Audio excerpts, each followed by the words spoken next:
Okay, so that pretty much does it for the service side of this. And again, service is what we're providing to the network. Now, once we determine what the service is going to be, we need to manage all of the components that are going to make up that service. And so this slide here then gives us a listing of what the various elements will be as far as our IT infrastructure is concerned. So we're going to have things like applications. These are going to be the programs that we'll be utilizing. More than likely, you're going to have a database back end. Even if the application itself doesn't require a database, even if the service we're providing doesn't require an application, the fact that we're going to be managing our infrastructure does require a database. Because as you're going to see when we get into this a little bit later on, talking about the various management systems, the management systems, all the data that they collect will want to be stored in a database for retrieval so that we can use them in reports and have flexibility as far as the type of data, the amount of data that we retrieve and then use in some fashion or another. Our desktops, our users, our printers are all parts of the IT infrastructure. Servers, perhaps mainframes or mini-frames. Help desk, consolidated services management. Enterprise network management. You want to think of enterprise network management as the switches, the routers, the basic network infrastructure.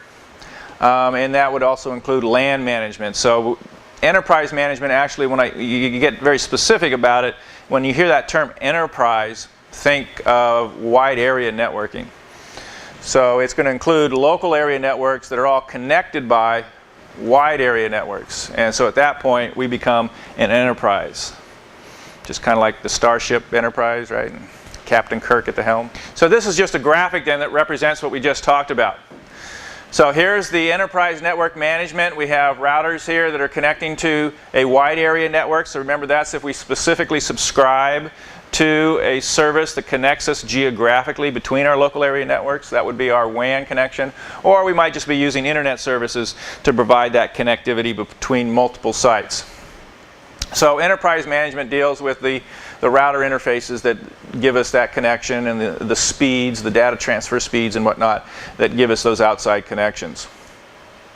Then we have overall everything else underneath of that cloud there, and then underneath of these two routers would be our LAN management. So now we're controlling the switches, the hubs. I shouldn't say the hubs because we're not really managing the hubs, but the switches and the routers that are internal to each of the local geographically located networks, the local area networks. Application management, we're going to have servers that are running applications that provide certain services. So if we're running mail services, our application might be Microsoft Exchange. We're doing database services, it might be SQL Server. If you're doing web services, you've got Microsoft IIS. So we would have to deal with the servers as a hardware level, but also the software that's running on those servers. And that would also include the operating systems that those servers are running as well. Upgrades to those operating systems, service packs, things of that nature. We might even have some remote access management if we have users that are working from their house and need to dial in or have some sort of outside access to the corporate network. Perhaps in the server management category, we can also throw in a mainframe or a mini-frame. I don't see too many companies that really run mainframes. Mainframes pretty much fill up like most of this room here. Mini-frames are still out there. I see a few of those from time to time.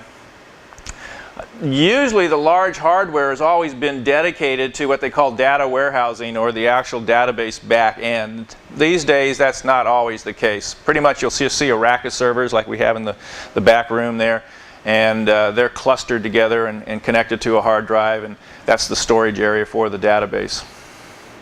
So database management would be another aspect of that. Server management we talked about. Desktop management, actually again maintaining the operating system, the applications that are running on the desktops. Operating systems need updates. They also need service packs, upgrades from time to time, and the hardware that's associated with those desktops.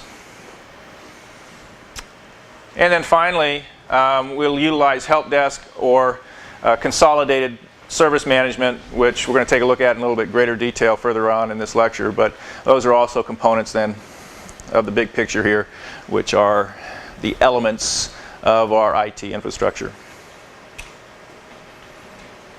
So, we need to manage that infrastructure.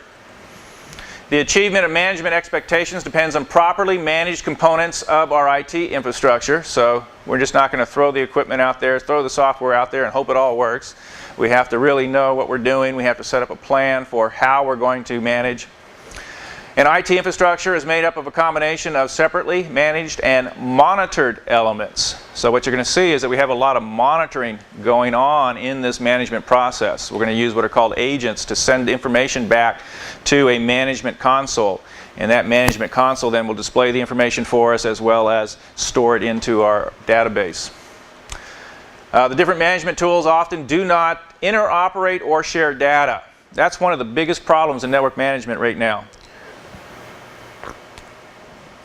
Each different organization or company, like an IBM, has been developing management systems for their components without really considering the other companies and their components that are out there.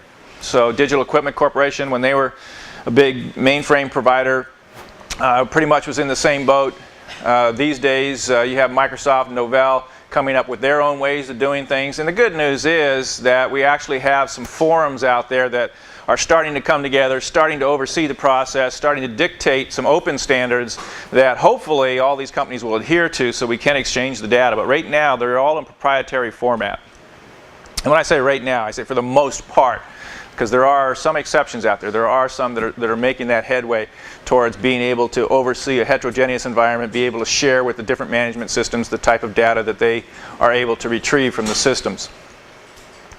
And then multiple different categories of management and monitoring tools are required to ensure end-to-end performance of the overall IT infrastructure. So end-to-end performance means the fact that you're sitting there and you're able to cruise the internet while I'm doing this lecture, and you're actually able to do that without any problems. So end-to-end performance is the web server being able to send its page over to the desktop client, and you able to view that page without incurring any issues, any problems while doing so.